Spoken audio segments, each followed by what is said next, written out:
Ce sont des images qui affolent le Japon depuis 24 heures. Celle d'un nouveau tremblement de terre qui a frappé l'île de Kyushu dans le sud du pays. Des secousses de magnitude 7,1, l'un des niveaux les plus élevés sur l'échelle de Richter. Celle-ci ne serait pourtant que des signes précurseurs d'un séisme encore plus puissant qui pourrait toucher l'archipel prochainement.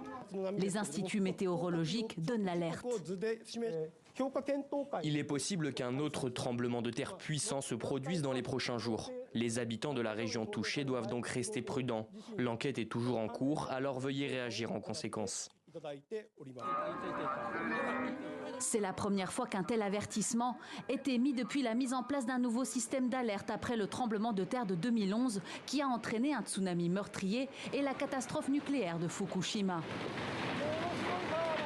Celui-ci concerne la majeure partie du littoral pacifique japonais, notamment les zones fortement exposées à la fosse de Nankai, point de départ de nombreux séismes dévastateurs de magnitude comprise entre 8 et 9. Dans ce contexte, le Premier ministre a renoncé à un voyage diplomatique en Asie centrale. Par mesure de précaution, j'ai décidé de rester au Japon pendant au moins une semaine en attendant une réévaluation pour prendre toutes les mesures adéquates en tant que chef du gouvernement pour répondre à la situation et fournir des informations. Le gouvernement nippon avait déjà estimé qu'il existait une probabilité de 70% qu'un méga séisme frappe le pays dans les 30 prochaines années. Malgré les avancées scientifiques, il n'est toujours pas possible d'évaluer avec précision où et quand aura lieu la prochaine secousse.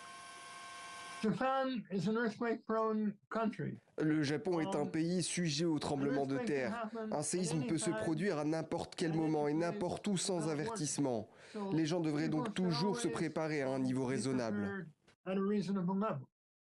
Au carrefour de plusieurs plaques tectoniques le long de la ceinture de feu du Pacifique, le Japon connaît près de 1500 secousses par an. La plupart sont de faible magnitude. Pourtant, en janvier dernier, au moins 318 personnes sont mortes dans un puissant tremblement de terre qui a touché le centre du pays.